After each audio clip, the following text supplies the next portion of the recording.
I used to think nothing in the universe could surprise me anymore. By the time you have spent 15 years cataloguing dead worlds and failed civilizations, you start to believe in patterns. Stars are born, planets cool, chemistry plays dice long enough, and you get cities, signals, noise. Then fusion runs down, or rocks fall from the dark, or the inhabitants learn how to split atoms and never learn how to stop. The timelines vary, but the shape of the curve is always the same. Until the Dyson Sphere. We first saw it as a subtraction, not an object. An absence carved out of the star field at the ragged edge of the Perseus arm, a region our automated surveys had already written off as empty. No visible star, no infrared bleed, just a clean disk of silence, 2 astronomical units wide, where the background radiation dipped in a way that made no natural sense. The ship's AI flagged it as an instrumentation error. I flagged it as a promotion. "Dr. Imani, you are staring," Captain Ruiz said, voice softened by the hum of the command deck. "Is our hole in the sky that impressive?"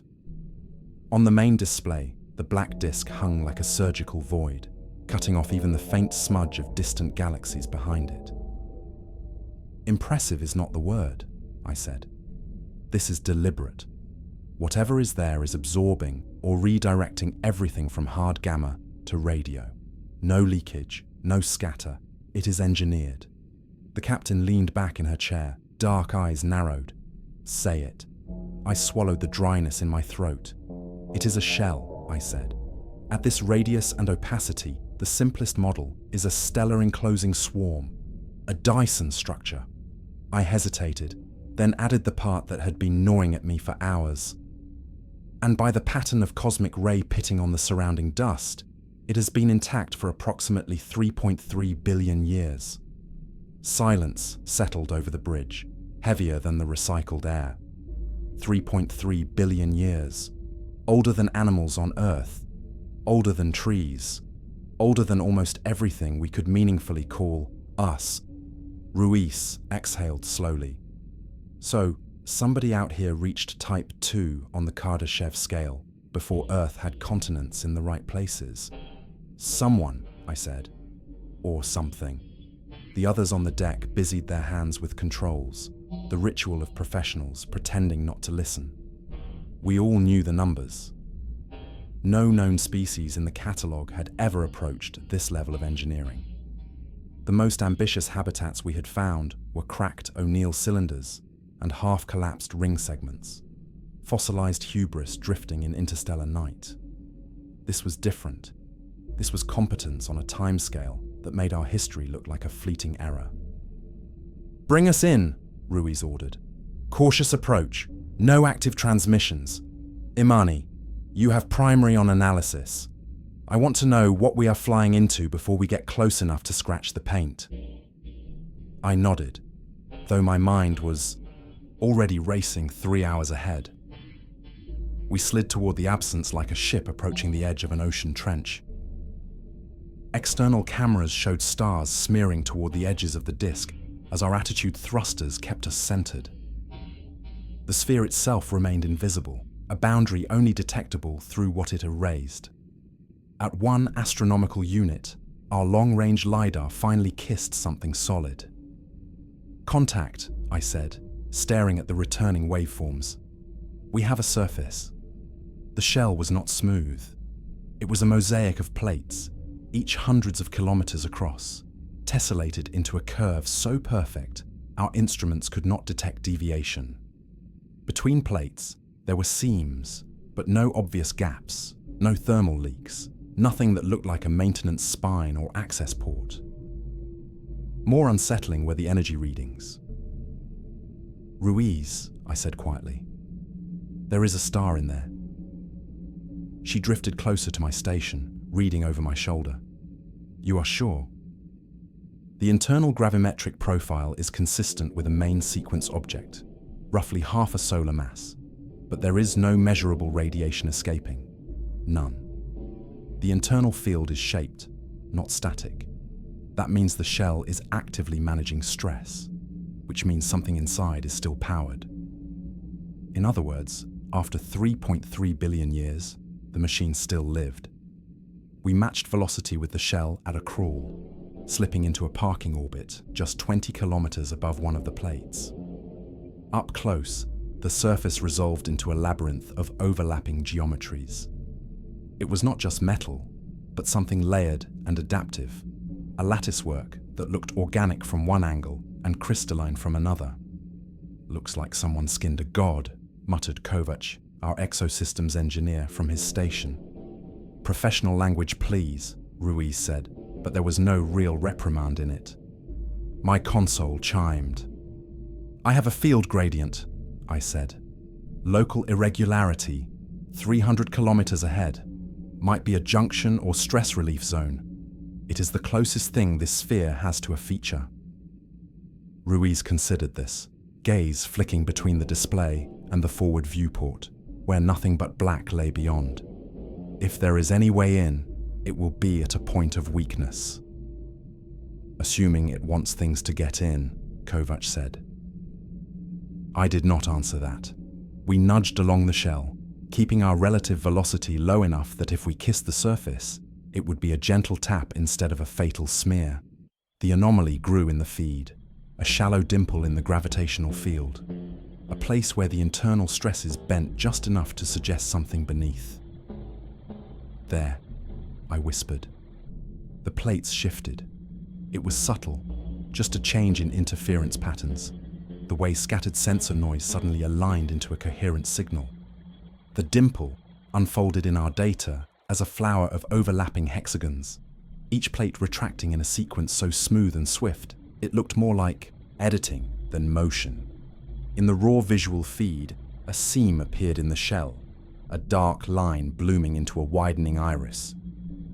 "Imani," Ruiz said.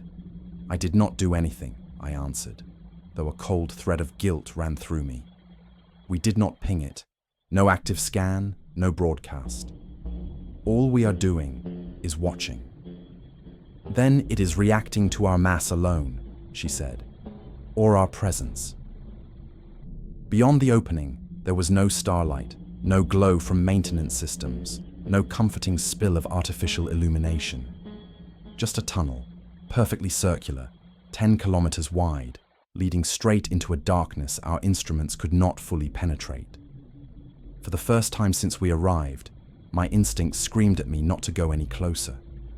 "If this is a Dyson Sphere," Kovac said quietly, "where are the thermal vents, the export channels? 3.3 billion years of waste heat has to go somewhere." "Maybe it does not," I said, hearing the tremor in my own voice. "Maybe this structure was never designed to harvest energy." Ruiz turned to me. "Then what was it built for, Doctor?" I looked at the opening again, at the smooth precision of the retracting plates, at the way the tunnel seemed to drink in light rather than reflect it. "A cage," I said. "This is not an engine. It is a containment shell." The tunnel waited, and somewhere, deep inside that impossible sphere, something very old had just noticed us. The entrance swallowed us whole. Our ship, the Argo, drifted forward at a cautious crawl, nose lights sweeping across a tunnel so smooth and uniform it looked grown rather than built. No visible welds, no anchoring braces, nothing that betrayed the hand or appendage of whoever constructed it. If anything, the space felt like the inside of a colossal artery. Only the absence of curvature, the perfect precision of the geometry, reminded me that this was engineered. After a few kilometers, external cameras began to fail. Not catastrophically, not with the static burble you get from radiation or the blackout of mechanical failure. Instead, the feeds softened into a kind of visual numbness. Edges blurred, depth cues collapsed. It was as if the tunnel walls were somehow resisting the concept of being seen. "Switch to LiDAR," Captain Ruiz ordered. "I already did," I said. "It's returning clean geometry, but no texture data. The surfaces are absorbing the pulses without scattering." "Like radar-absorbent material?" Kovac asked. I shook my head. "More like it's learning them.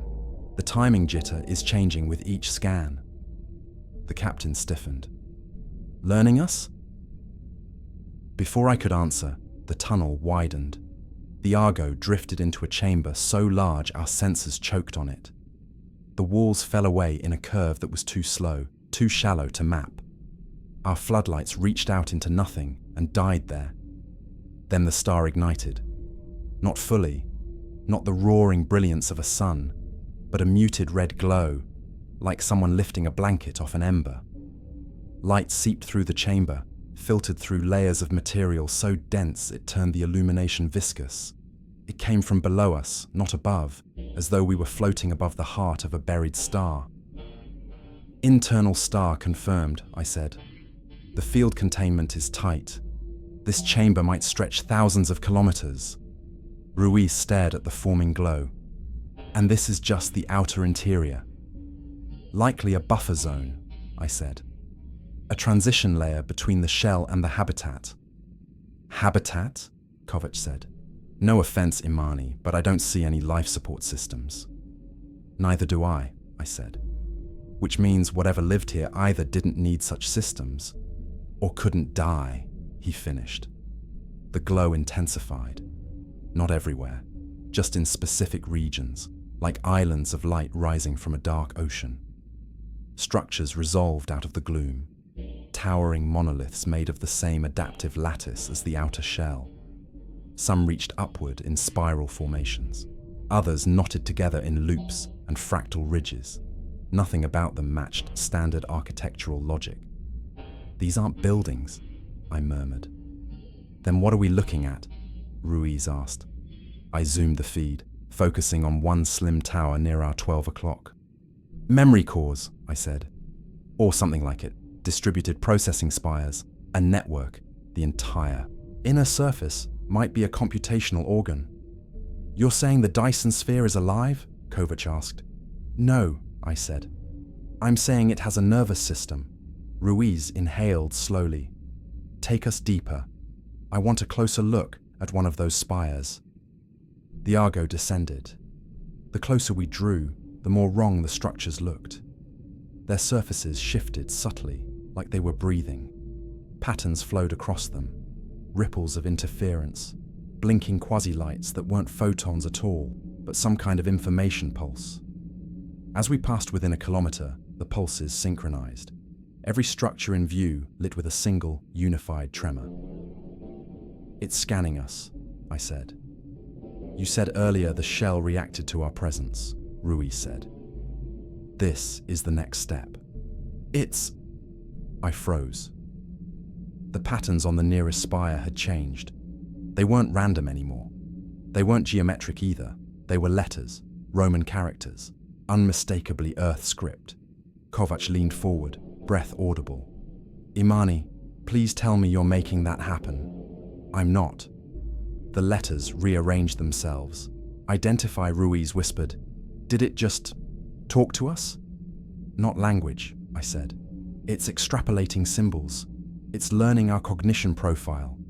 It doesn't know what we are, it's sampling us. Should we answer? Kovac asked.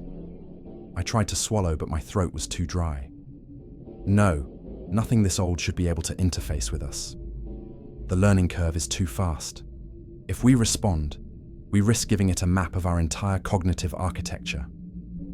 And if we don't respond? Ruiz asked. The letters reformed. You are new. Kovac stared. Maybe it's friendly. I turned to him. Something that requires a Dyson Sphere as a prison is not friendly. His mouth snapped shut. A tremor rippled through the chamber. The internal glow dimmed, then brightened, then dimmed again, as if something beneath the surface had shifted position and was adjusting the star's containment. Then every spire around us went dark. Power drop? Ruiz asked. No, I said. Something else is drawing their attention. Inside the sphere. Inside us. Before she could speak, my console lit with a new pattern. Not letters, a diagram, a wireframe rendering of the Argo, with highlighted silhouettes of each crew member. except the silhouettes didn't match our current positions. They corresponded to our movements over the last hour. "It's tracking us," I said. "It's replaying our behavior." Ruiz whispered. "Why?" The diagram zoomed into a representation of me. Then the spire flashed with a new message. "You can open what we cannot." My blood turned to ice. "What does that mean?" Ruiz asked. I stared at the words, heart hammering. "This isn't a power collector," I said. "This isn't a computational hub." "Then what?" "It's a lock," I said. "And it's telling us we are the key." A low vibration shivered through the spires, harmonic and resonant, a sound not heard through the air, but through our bones. Something beneath the chamber was waking, something older than Earth's oceans, and it needed us. The vibration deepened into something almost recognizable, a cadence like breathing, but stretched across geological timescales, a slow rising oscillation that made the Argo's hull tremble as if the ship were clamped in the fist of some colossal sleeper. "It's not structural," I said quickly, eyes scanning my instruments. "No stress changes on the shell. This is a resonant field, a signal." "A signal to what?" Ruiz whispered. My console flickered. Not malfunction, translation. The spire's symbols reshaped again, faster now, no longer needing time to interpret us. It had learned enough. "You opened the door." Kovac shook his head. "We didn't open anything. It opened for us." "That's the problem," I said. "The sphere recognized something in us. Something the builders either predicted or feared." Ruiz straightened. "Fear goes both ways. Helm, take us back toward the entrance. Slow retreat." But the entrance was already gone. A new image materialized on the spire. Our tunnel behind us contracting, the plates knitting themselves together in a seamless flow. A massive biological wound healing. "We're sealed in," Kovac murmured. "No," I said softly. "We're quarantined in."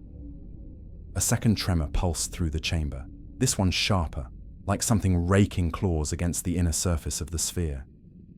The faint red light dimmed, then flared, but this time the glow wasn't symmetrical. It concentrated in a single region far below us, an area of the interior previously lost in darkness. Ruiz leaned forward. "Zoom on that." I magnified the display. The chamber was not empty. The sphere's interior, illuminated now by the shifting red glow, revealed a structure that dwarfed even the spires. A colossal mass of tendrils, arches, and braided conduits arranged around the star core like a nest wrapped around an egg. It was dormant, or had been. Something at its center pulsed, slow, glacial, like a dying heartbeat rediscovering rhythm. "What is that?" Ruiz breathed. "Not a structure," I said. "A body, or what remains of one." "But it's the size of a moon," Kovac said. "Scale is irrelevant," I said.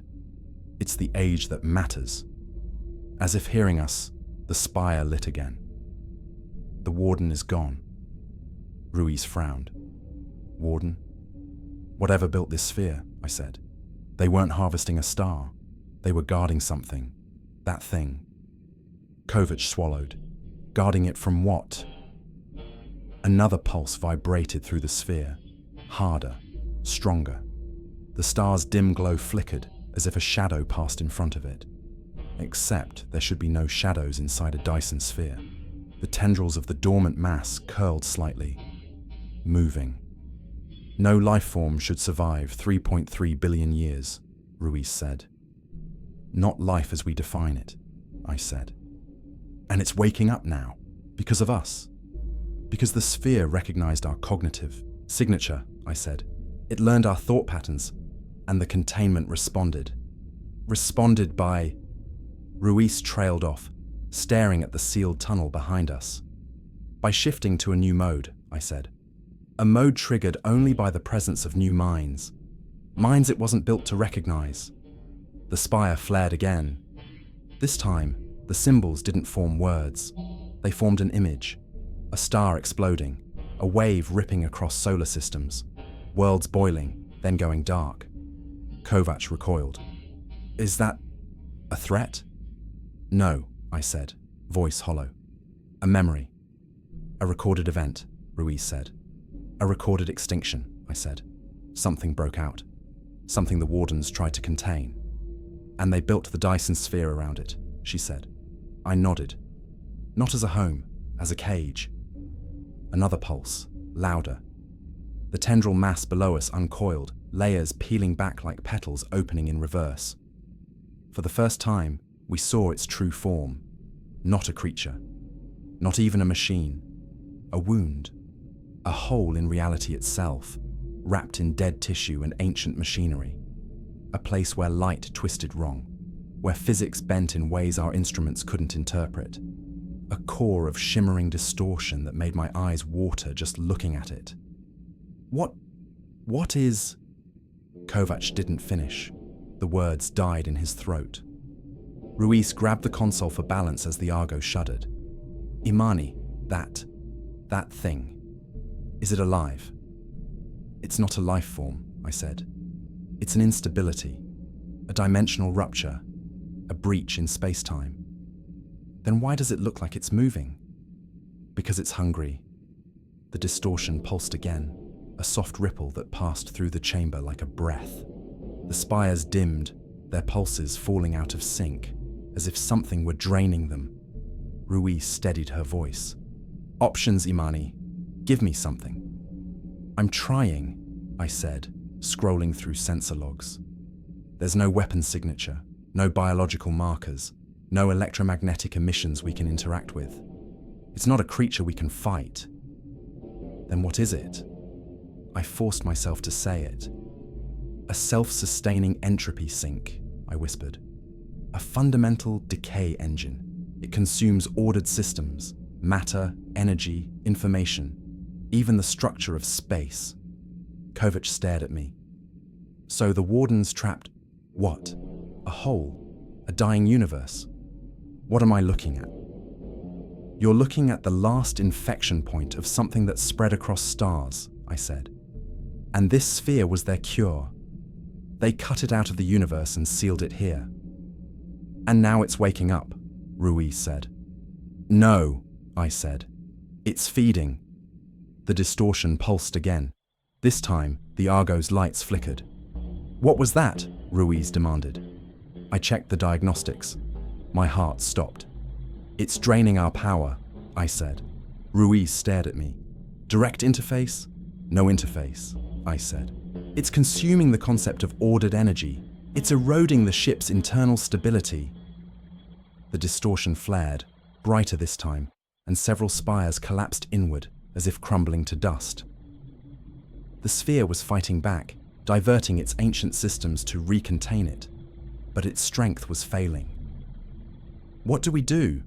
Ruiz asked. I turned to her slowly. There's nothing we can do, I said. We were the trigger. Our presence woke it. The spire flashed again. Run for the first time in my career, I felt truly hopeless, because there was nowhere in this impossible cage to run to. And the oldest prisoner in the universe had just opened its eyes. The command deck had gone quiet, too quiet. No more forced banter, no more dry scientific speculation, just the soft, terrible hum of systems straining against an influence that should not exist in our universe. The Argo began drifting, not by choice, not by thrusters. The distortion below us had generated a gravitational gradient so precise, so impossibly delicate, that it was pulling us closer without touching inertia. It was reorganizing space-time directly, shaping the slope under our ship the way a hand shapes clay. Engines online, Ruiz snapped. They are online, Kovac said. They're just not relevant. He was right. Our thrusters burned at full power, but our movement didn't change. It felt like trying to swim upward through water that insisted you belonged at the bottom. Ruiz clenched her jaw. Imani. Does this instability have a fixed center? I checked the gravimetrics again. even though the data was already burned into my mind. "It does," I said, "and it's aligning us with it." The distortion pulsed once, and our ship jerked several hundred meters downward as if the vacuum itself were compressing. Every alarm on my console lit. But before I could process them, the spire flared again, brighter than any previous pulse, symbols cascading so quickly the system struggled to interpret them. Then the message stabilized. "You were not made for this place."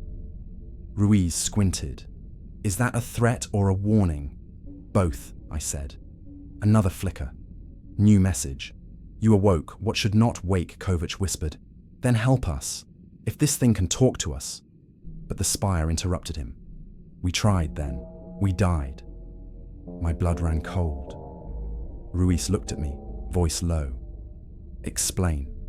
"The builders," I said, staring at the message. "They fought this thing, or tried to maintain the containment. But whatever the warden was, it's gone. Dead. Only the automated systems remain." "And the systems are failing," Ruiz said, "catastrophically." A deep rumble rolled across the interior, not through air, but through the structure itself, like tectonic strain in an artificial planet. The distortion flared brighter still, expanding outward in fluid, impossible motions. It had no form, no defined edges, just a shimmering, ravenous region where order went to die. Spire after spire dimmed as the inner network struggled to resist it. Then, a new phenomenon emerged. On the surfaces of the spires, on the bones of the dead warden, patterns began to ripple. Shapes, shadows, faint silhouettes of something moving across the material as if the lattice were trying to remember its builders. But the shapes kept glitching, failing, fragmenting, like corrupted memories played back through dying hardware. "What is that?" Kovac whispered. "The warden attempting to regenerate," I said quietly. "But it doesn't have the power. The distortion is siphoning too much energy." "And us being here made that possible?" Ruiz asked. "It recognized a new cognitive pattern," I said. "Ours. And that triggered a response cycle the sphere hasn't initiated for billions of years." "So we're the key," she said. "Yes. And the lock was never supposed to be opened," she finished. Before I could reply, the entire chamber shifted. Not physically, perceptually. The light bent, angles warping in ways that made my eyes ache. The star at the center flickered behind a writhing veil of distortion. Spatial distances collapsed and expanded in nauseating pulses. The Argo's artificial gravity hiccuped as the ship's internal frame of reference faltered. "We can't stay here," Ruiz said. "Options, now." I forced myself to think through the rising panic. "The sphere's inner shell is layered," I said. "We're in the first buffer. There may be secondary barriers, deeper layers where the warden's systems still function." "So you're saying we go deeper?" Ruiz said. "Yes." "Toward that?" She pointed at the distortion. "We go around it," I said. "The curvature suggests the sphere has multiple levels, nested shells. The deeper layers may contain surviving isolation zones. If we reach those, we might find a functioning interface. Or we might find something worse," Kovac said. "At least deeper in, the structure's integrity improves," I said. "Up here, the distortion has already eaten through half the network." Ruiz hesitated. For the first time, she looked afraid. Not panicked, just quietly, rationally afraid. "Do it," she said. "Take us deeper." I entered the commands manually, overriding the safety protocols. The Argo's nose dipped, aligning with the curvature of the vast inner chamber. Our thrusters fired, not to fight gravity, but to slip sideways along the slope the distortion created. The sphere's internal geometry bent around us, guiding us downward through a gradual spiral. As we descended, we passed enormous structures, half eaten by entropy. collapsed fragments of machinery taller than skyscrapers, their edges softening into haze as they fell too close to the distortion. Pieces of the warden's once mighty architecture dissolving like sugar in water. Then we saw the first body. It drifted past us slowly, weightless, carried by a faint internal breeze caused by the shifting gravitational fields. Humanoid, but not human. Its limbs were elongated, its torso reinforced with embedded latticework, its skull ridged with sensory nodes arranged in fractal patterns. Kovac whispered, Is that one of the builders?" "Yes," I said softly. "What's left of one?" Its body was petrified, drained of energy, withered into a sculpture of collapse. As it passed through a patch of warped light, one of its hands shuddered and disintegrated into dust. Another tremor shook the chamber, this one stronger, deeper, angrier. "We need to move faster," Ruiz said. We did, but as we followed the spiral path downward, dozens, then hundreds, of similar bodies appeared, drifting gently in the half-light, each one frozen, each one incomplete, each one rotting in a way that wasn't biological decay, but a kind of informational erosion. "The warden wasn't a person," I said quietly. "It was a civilization." Ruiz closed her eyes. "And this was their tomb?" "No," I said, staring at the distortion pulsing below us. "This was their battlefield." Another spire near us lit faintly. No patterns this time, no symbols. Just a single flicker, like the last blink of a dying eye. Then a new message formed, not on the spire, inside my mind. A whisper. "You should not have come." I gasped, clutching my head. Ruiz rushed to me. "Imani," but the voice wasn't done. Now we are all unmade, and below us, the distortion began to rise. The distortion lifted like a tide coming in. At first it rose slowly, a shimmering curtain climbing the walls of the inner chamber. Then, as if realizing it had prey, it accelerated, folding upward in layers, a blooming vortex of impossible geometry that made the star at the chamber's center flicker as if suffocating. "Imani, talk to me," Ruiz demanded, steadying me as I forced my breathing to slow. "I heard something," I whispered. "Not through sound, through cognition." "Telepathy?" Kovac asked. "Not exactly. More like a broadcast leaking through a membrane. The sphere's defenses are collapsing and the thing in the center is pushing out, reaching out." "To communicate?" Ruiz asked. "To locate us," I said. The hull reverberated with a deep, resonant thrum. Not sound, pressure, a vibration in the very fabric around us. One of the drifting bodies passed too close to a rising filament of distortion and dissolved into grey dust, shredded at the atomic level. "We can't be anywhere near that," Kovac said. "I agree," Ruiz said. "Imani, your idea about the deeper layers, are we still heading in the right direction?" I checked the mapping overlay, though it struggled to track anything at these scales. "Yes," I said. "The curvature is consistent. We're approaching what should be a subshell, a secondary barrier built inside the sphere." "Then that's our goal," Ruiz said. "Helm, full burn. Imani, keep scanning for structural openings." The thrusters roared. The Argo dove deeper into the sphere. As we descended, the architecture changed. The vast chamber narrowed, walls rising around us like canyon cliffs shaped from seamless alien alloy. Enormous conduits ran along the surfaces, some cracked, some fused, some actively glowing as they channeled energy toward the failing containment network. But the distortion was faster. Its tendrils licked at the edges of the canyon, dissolving monoliths that had stood for billions of years. The spire messages stopped. Not because they were finished, because there was nothing left to speak. "Something's ahead," I said. The canyon walls bent inward in a slow, spiraling descent. The curvature tightened until the space became a massive vertical throat, leading deeper toward the sphere's heart. At the center of that throat was a platform, or what once had been one, fractured, but still glowing with the faint blue haze of an active field. Ruiz narrowed her eyes. "What is that?" "A lift," I said. "Gravity elevator?" Kovac asked. "Something like that. A transit system to the deeper layers." Ruiz made the call without hesitating. "Bring us onto it." We hovered above the fractured platform and descended carefully.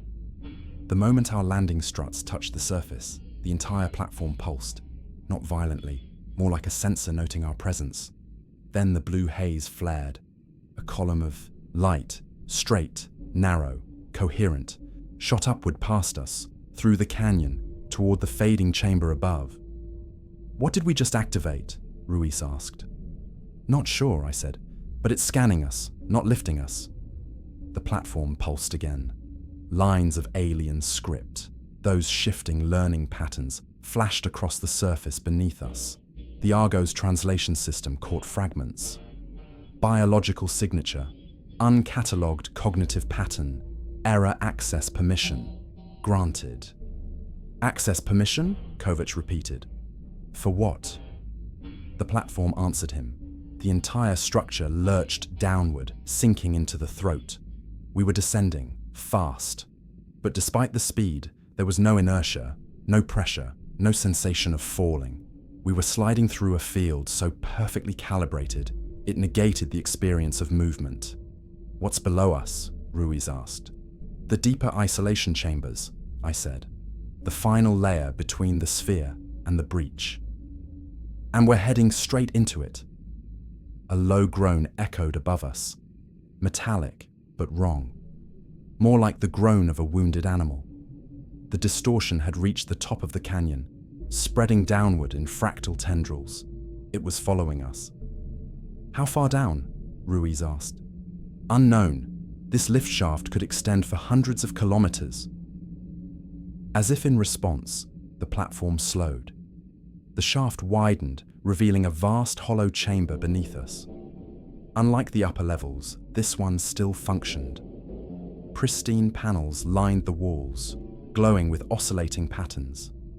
Massive pillars descended into glowing reservoirs of energy far below. "This place is still alive," I whispered. The Argo settled onto a new platform, this one intact, smooth, and humming with power. A circular array of conduits formed a ring around us, feeding into a towering monolith at the chamber's center. Ruiz stared. "What is that?" I felt my pulse quicken. "A core interface," I said. "Probably the central command node, the Warden's last mind." "You think it's sentient?" Kovac asked. "It might be the only thing left that is." We disembarked. For a moment, the air felt different. Not breathable. This chamber wasn't meant for organics. But the pressure shifted subtly, like the room itself noticed our presence. Then the monolith lit. A single band of symbols spiraled upward across its surface, forming coherent text almost instantly. "We are dying," another line formed below it. "The breach rises." Ruiz whispered, "Imani, what does it want from us?" Before I could answer, the monolith shifted. Patterns condensed, refined, learned, and then a final message appeared. "We built the cage. We failed to lock it, you can lock it again." My mouth went dry. "It wants us to finish what the Warden started," I said. Kovac shook his head. "We don't know how." The monolith responded. "You will." A deep tremor shook the chamber. Above us, the shaft flared with sickening violet light. The distortion had found the elevator, and it was coming down. The shaft above us was no longer dark. It churned with a light that wasn't light. Waves of violet distortion rolling downward like a storm made of ruptured equations. The canyon walls trembled as the breach's influence scraped through them, unmaking matter with the casual indifference of a cosmic ulcer. "We don't have time," Ruiz said. "Imani, What does lock it again mean? Where's the mechanism? I turned back to the monolith, the warden's last mind. The symbols on its surface were flowing again, cycling through different languages, different logics, trying to translate something that wasn't meant to be expressed in any tongue. A new message stabilized. The lock is broken. The key is broken, you are not key, I breathed. It thinks we are the key.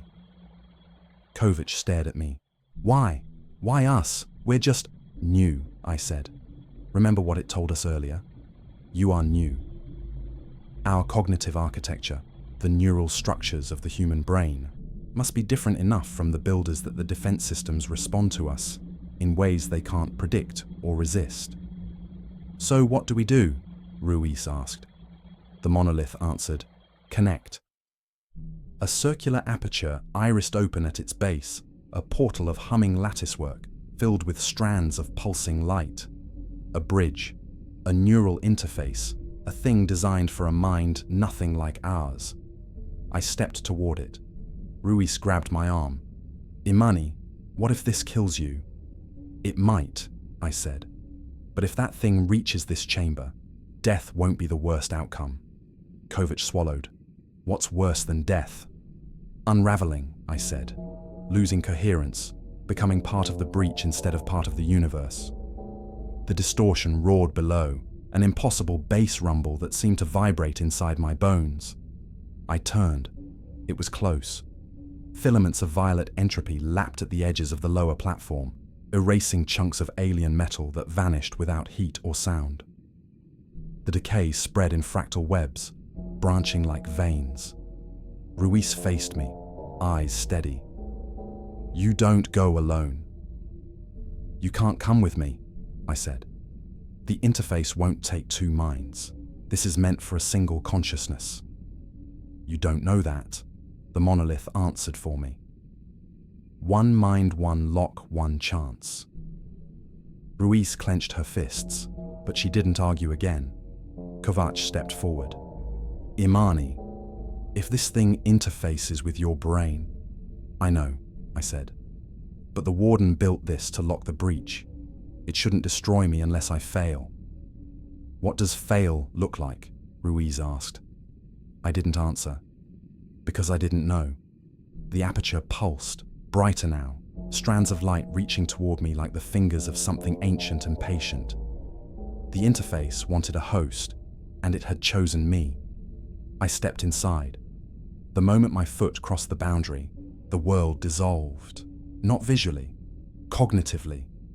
Physical sensation vanished. Gravity vanished. Thought stretched thin like taffy. My body became irrelevant. My mind unfolded into something wider, something layered, something that hummed with a frequency older than stars. I stood, or floated, on a plane of black glass. Above me rose a sky filled not with stars, but with branching equations, fractal architectures of meaning that pulsed in and out of existence. And then it appeared. A figure formed from shifting lattice, humanoid only in outline, a being made of memory and architecture. The last fragment of the warden. You hear us. The voice wasn't a sound. It was a concept pressed directly into my mind. Yes, I said, though I wasn't sure how words existed here. What do I do? The warden shifted, fractals shivering across its form. We built the cage, but you hold the lock. What does that mean? Your mind is unfamiliar. The breach does not know you. You can touch what it cannot see. And there it was, the terror behind the logic. The warden had lost billions of minds fighting the breach, trying to contain it. The breach had learned them, learned their patterns, until any attempt to use the lock became corrupted. But to the breach, I was new, a gap in its knowledge, a blind spot. And the lock? I asked. Where is it? The plane beneath me cracked. A fault line of white fire split the darkness, expanding outward until it formed a ring, a colossal, circular structure floating beneath me like an iris. At its center, a sphere of light, a keyhole the size of a moon. The lock waits, you will shape the key, How? The warden extended a hand composed of shifting vectors, with memory, with self, with choice. The key wasn't an object, it was a pattern, a specific cognitive sequence that would trip the lock, sealing the breach for good, or for billions of years more. I felt the breach approaching, felt its hunger, felt its awareness spread like an infection across the warden's final sanctuary. I also felt something else. Pressure. A sense of urgency so profound it almost crushed me. "I don't know if I can do this," I whispered. "You must." The warden turned its faceless head upward. Above us, the sky of fractal logic split as something massive pressed against it. The breach had found us. The warden's voice sharpened. "Begin before it unmakes you." I reached toward the light. My memories rose. My childhood, my training, my fears, my failures, all disassembling themselves into shapes and structures as the interface attempted to mold them into a key. But as I touched the lock, I made a fatal realization. It wanted my mind. Forever. The lock did not open with a pattern. It required the pattern to be embedded permanently, with me inside it. A sacrifice. I recoiled instinctively, and the breach struck. The entire chamber shook. The fractal sky tore apart as violet entropy poured in like a flood, devouring the edges of the dream space. The warden staggered, fractures spiderwebbing across its body of logic. "Hurry!" I reached again, hand trembling, and something grabbed my arm. Not the breach, not the warden, a human hand. Ruiz's. But she wasn't physically here. Her voice echoed faintly. "Imani, you're seizing. Your vitals are crashing. You have seconds. Whatever you have to do, do it now." The fracture above us widened. The breach was inside the interface, coming for my mind. And the only way to stop it was to give the lock something it could never learn, something it could never mimic. Myself. All of myself. I took a breath that didn't involve lungs, and I stepped into the light. Stepping into the light was not stepping at all. It was erasure. A moment of total dissolution. A soft unmaking of boundaries. The kind of silence you only hear inside a sealed stasis pod. The kind of stillness that belongs to nebulae and the cold void between galaxies. My sense of self peeled away in layers, like old paint flaking from a ship's hull. Then the lock took hold. A lattice of meaning wrapped around me, threading through memory, personality, instinct. Not painful, just absolute. A rearrangement of the soul into architecture. My thoughts crystallized into geometric shapes. My fears compressed into dense nodes. My hopes stretched into luminous filaments. Every part of my being split apart and resynthesized. I was not dying. I was being repurposed. Far above, the breach hammered at the interface like a monstrous fist pounding on a sealed door. Cracks spread across the reality plane. Violet entropy bleeding inward. The warden's remaining fragments staggered beneath the strain. Focus, keep shape. The lock forms through you. But keeping shape was agony. My memories flickered like dying stars. My father's voice, laughing in a Nairobi courtyard. My mother's hand on my shoulder on the day I left for the academy. My first research mission. The first planet I saw destroyed by entropy storms. The first time I believed humanity could matter. All of it was being rearranged. "Imani!" Ruiz's voice came faintly through the collapsing interface. "Imani, your neural pattern is spiking into non-physical space. We're losing you."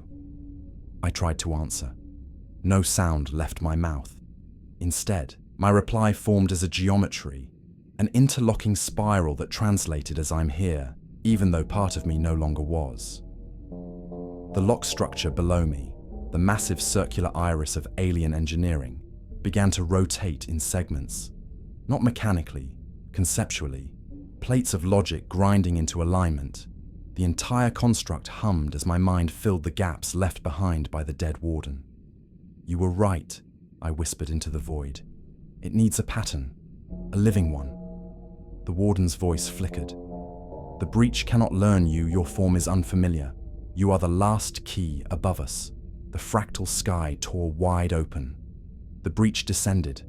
No monstrous shape, no screaming mouth, no form at all.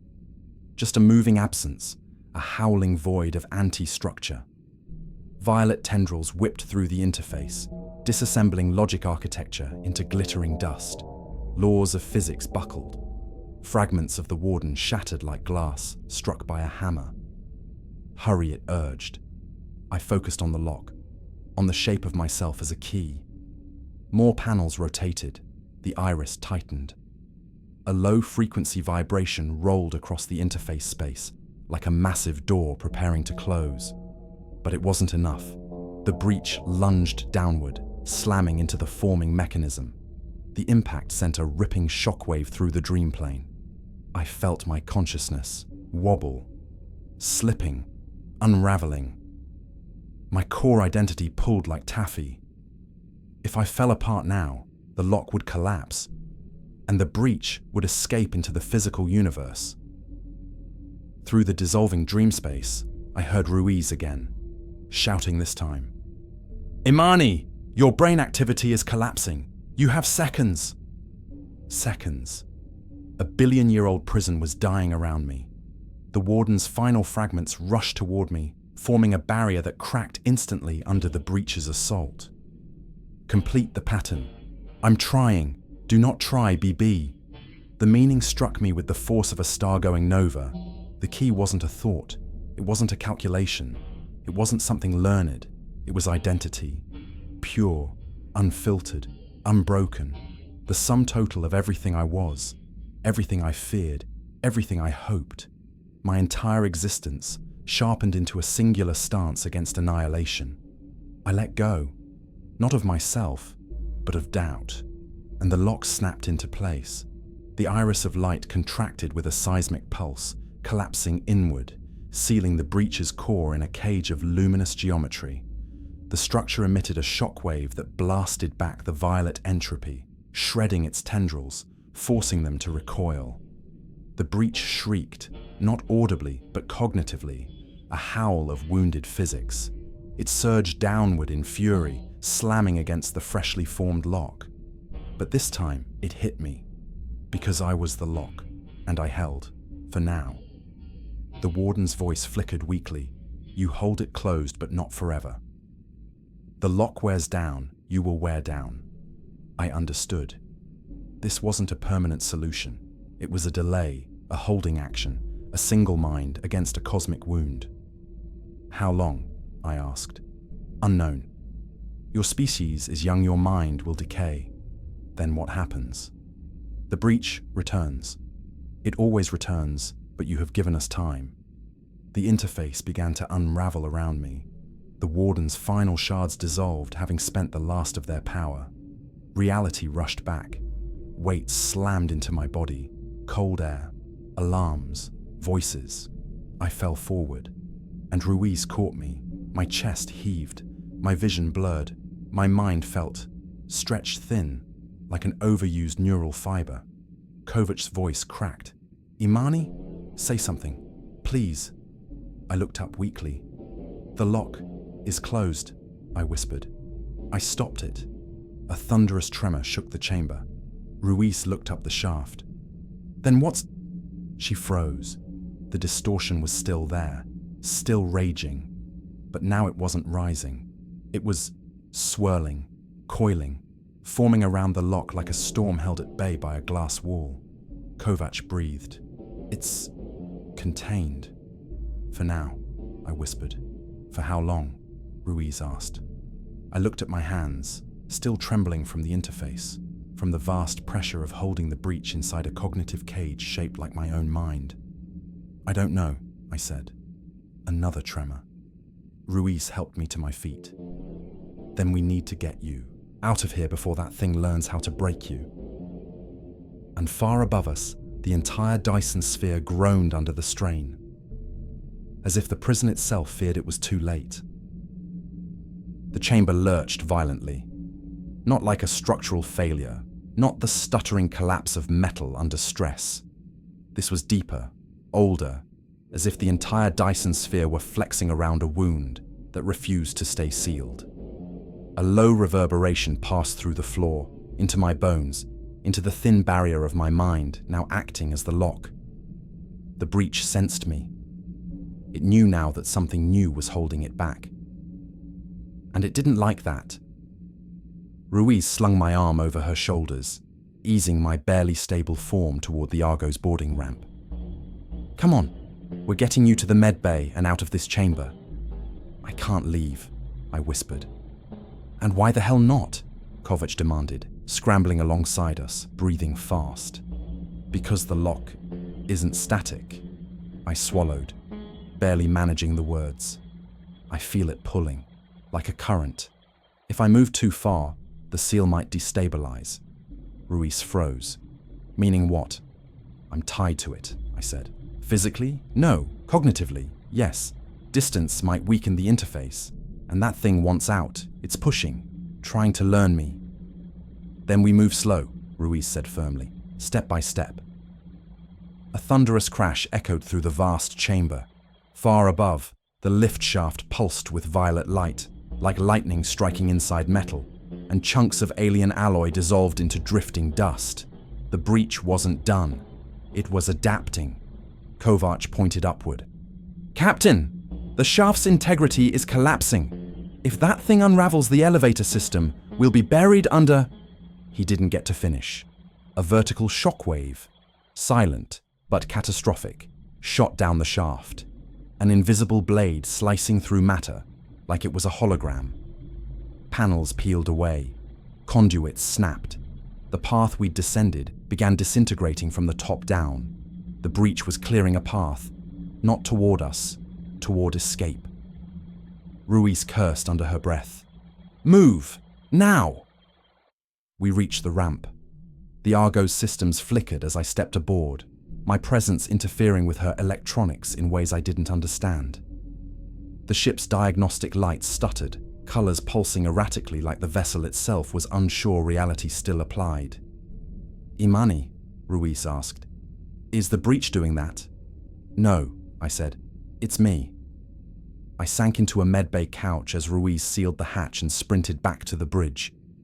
The ship vibrated beneath us as thrusters fired. "Kovac," Ruiz shouted. "Plot us a route back to the opening in the subshell." "I'm trying, but the sphere's internal grid is reconfiguring. The geometry is changing. The path we came down doesn't exist anymore." I closed my eyes and reached inward, toward the presence inside my mind, toward the lock.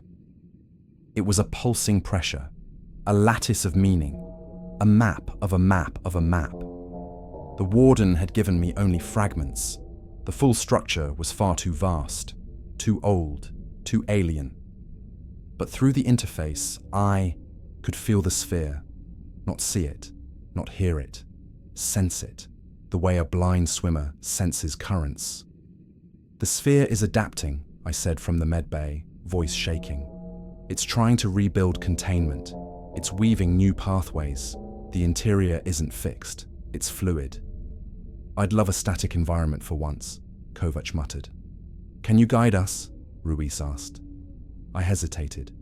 "Yes, maybe, not visually, but I can feel where the breach is pushing and where the sphere is pulling back." "Then do it," Ruiz said. "Tell us where to fly." I focused. The chamber around us shimmered in my perception, not as a place, but as topology. Regions of gravity, pressure, stress, flows of energy like rivers. The breach was a void, a growing storm pushing outward, tearing holes in the network that once contained it. The sphere was the opposite, a vast, failing immune system. Both forces twisted and collided inside my skull as I tried to translate meaning into direction. "Down," I whispered. Ruiz didn't question. The Argo dipped. A blast of violet erupted above us, right where we would have been if we'd stayed level. "Left," I said. The ship banked. A corridor of twisting conduits loomed ahead. alive with electrical pulses surging like neurons firing. That gap! I pointed mentally, my voice almost breaking. Slide through. We slid between two merging walls of alien alloy just before they fused. A second later, the space behind us collapsed into shimmering dust as the breach vaporized it. My heart pounded. Sweat ran down my neck. Every time I used the lock, every time I connected to its ancient pattern, the breach felt me and learned. Ruiz's voice came over the intercom. "Imani, your biometrics just spiked. Are you all right?" "No." Another tremor. Another chunk of impossible architecture fell into entropy. "But I don't think that matters anymore." The ship continued to dodge impossible geometries, guided by instinct more than intellect.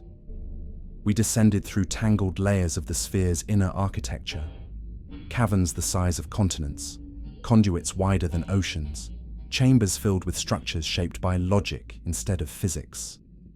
This place wasn't designed to be navigable. It was designed to be alive. A new pulse slammed into my consciousness like a migraine made of ice. I gasped. The lock responded instantly, tightening around the breach's core, resisting its push, holding, containing. But it cost me. My vision doubled. My heartbeat fluttered unpredictably. "Imani," Ruiz called. "Talk to me. What's happening?" "It's testing me," I whispered. "Learning me, searching for patterns, searching for vulnerabilities. Then stop letting it in." "I can't." I shouted it louder than I meant to. The medbay equipment jolted, lights sputtering. I forced my voice down. "I am the lock. If I close myself off..." The seal opens. Silence on the bridge. Then Ruiz said, quiet but iron strong, "Then we protect you. Just tell us what to do." The sphere groaned again, an ancient wounded titan. I felt a distant pull, like a lighthouse through fog. "There," I whispered. "Below us, a stabilized region, a surviving auxiliary chamber. The sphere is guiding us." "Then we follow it," Ruiz said. The Argo banked hard and dove into a narrow passage that pinched inward like a throat. Conduits writhed around us. Symbols flowed across the walls, forming and unforming in milliseconds. Then, light. A vast chamber opened beneath us, glowing gold and white, impossibly intact. Unlike the collapsing layers above, this one hummed with strength, stability, power. "The sphere saved this place," I said. "It's the last refuge." Ruiz exhaled. "Looks like we made it." She spoke too soon. A violent blast of violet erupted from the shaft behind us, an explosion of entropy tearing through matter, like a blade through silk. The breach had followed. It wasn't just pushing, it was chasing, and now it was almost here. The breach burst into the refuge chamber like a storm of dying stars. Violet entropy spilled through the mouth of the passage we had barely escaped from, peeling reality apart as it entered. Ancient machinery dissolved. Whole segments of wall turned to drifting ash. The air, what little there was, shivered as geometry failed around it. Ruiz threw the Argo into a tight evasive arc around a massive column of alien alloy. It hummed with golden light, untouched by the decay. One of the few structures strong enough to withstand the breach's hunger. Kovac shouted from the bridge, voice cracking. "It's accelerating! This thing is learning how to move!" "I told you," I whispered from the medbay, my hand gripping the couch so tightly my knuckles numbed. "The breach learns patterns. It's learning us." Another pulse slammed through my skull, the lock responding instinctively to hold the core sealed. My head throbbed. My vision flickered at the edges, dimming like someone was slowly turning down the universe. "Imani!" Ruiz called. "Vitals are dropping. Stay with me." I spoke through clenched teeth. "Keep moving. Don't let it see the ship's trajectory." "But you can sense it, right?" Kovac demanded. "You can feel where it's going." "Yes," I gasped. "But every time I reach for that connection, It feels me back. Another pulse, another spike of pain. I don't know how many more of these I can take. Ruiz didn't hesitate.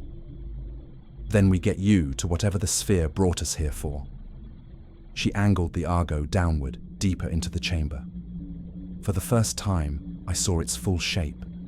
Not a room, but an enormous sanctuary, a hollow sphere within the greater structure.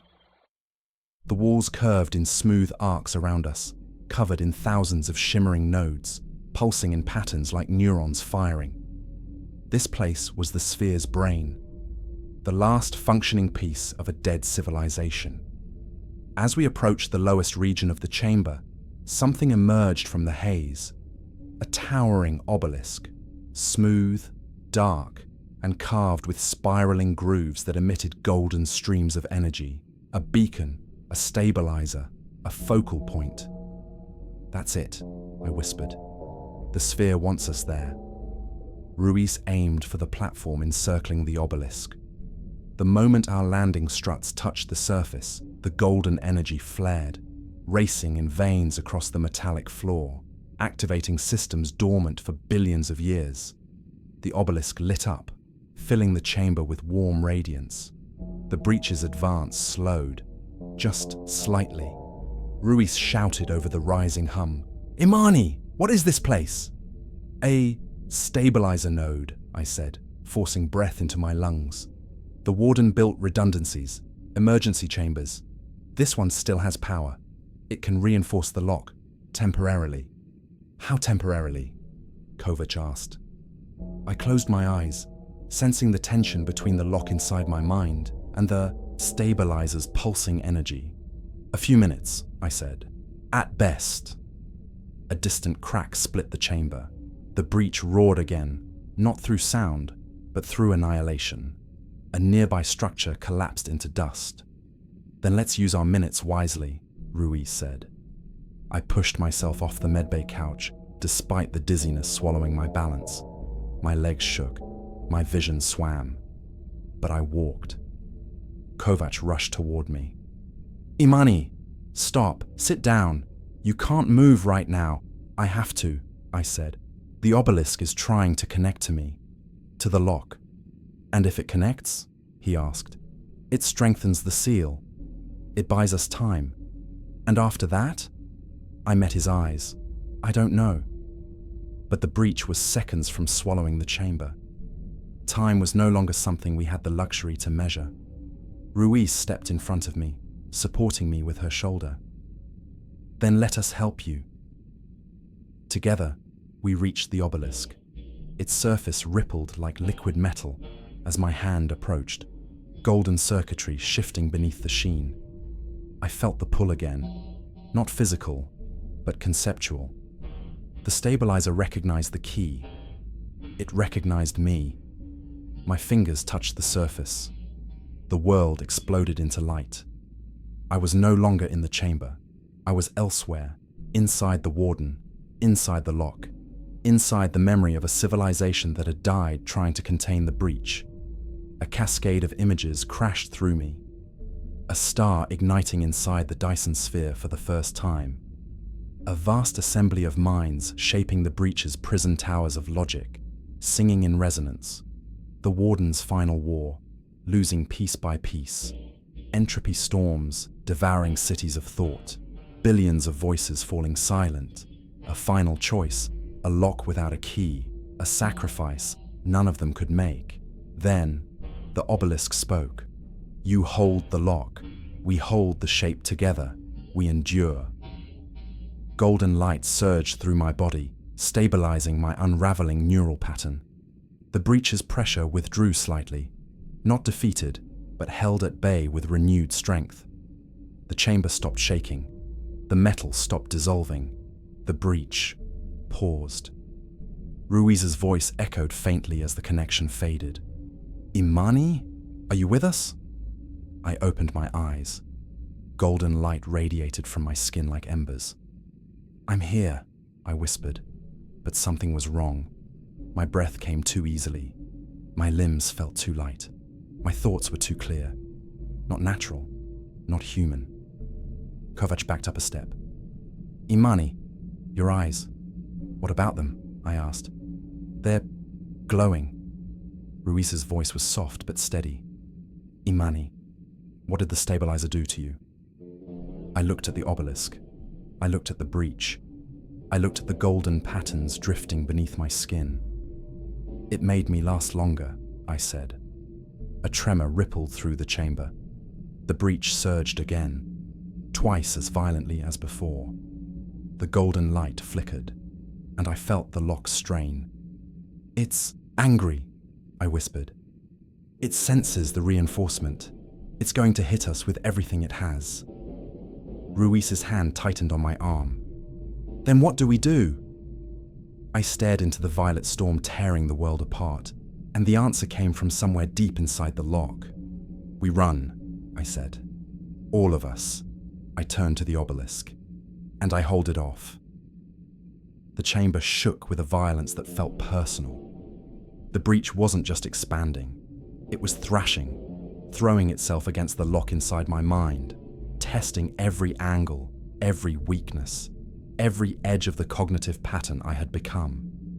Each impact sent a tremor through my skull, a flash of pain down my spine.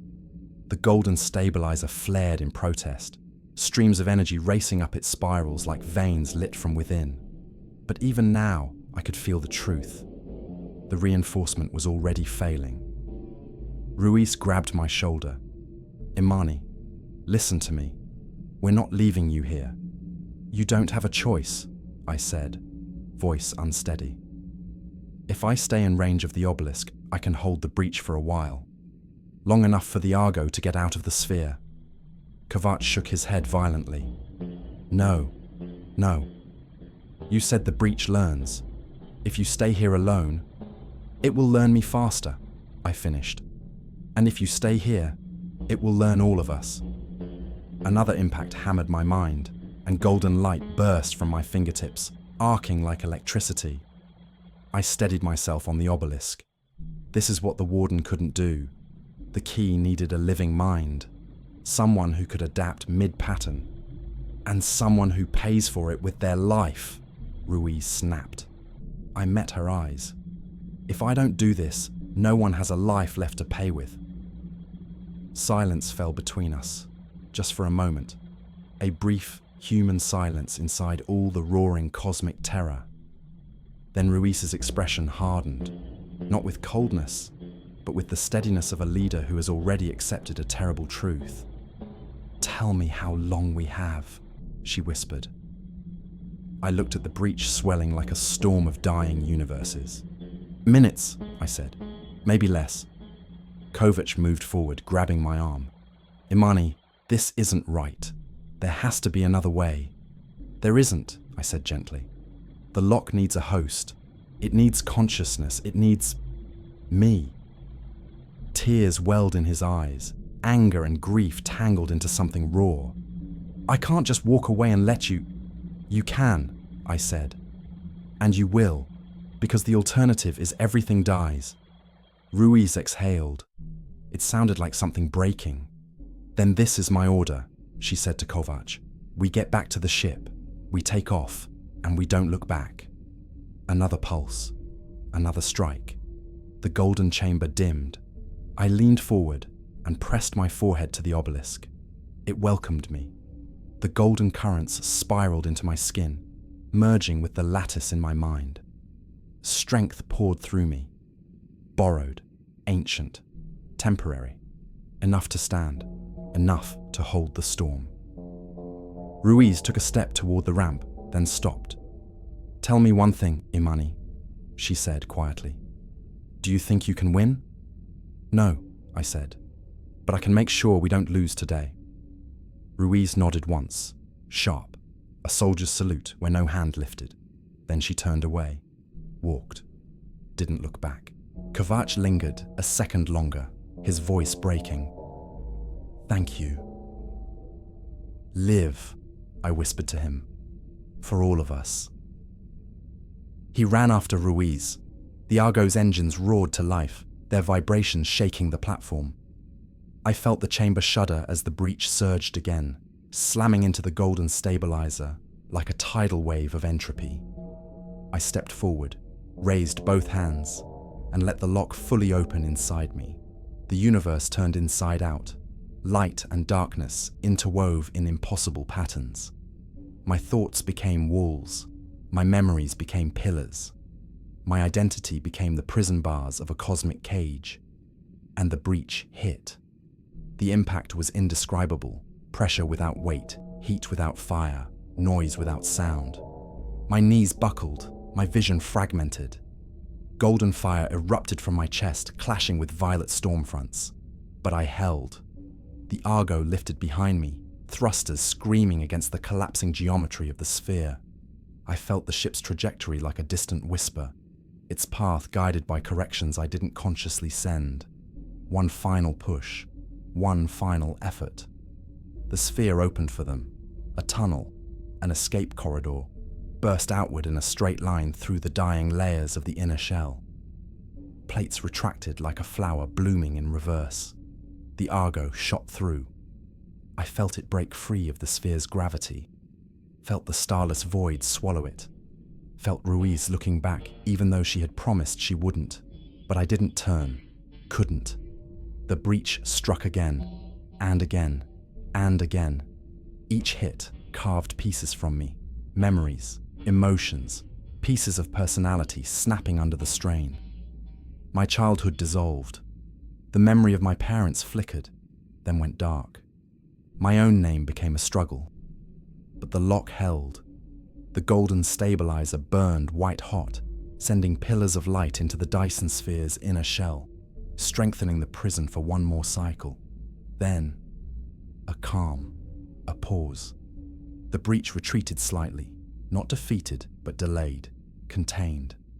For now, my legs gave out. I sank to my knees, hands still on the obelisk, breath coming in ragged shudders. Paths of memory flickered like dying embers. But one thought remained. A voice, Ruiz's, echoing faintly inside the fading corridors of my mind. "You don't die alone." I smiled weakly. "No," I whispered. "Not alone." The chamber dimmed. The breach pulsed, and I held the door closed, as long as I could.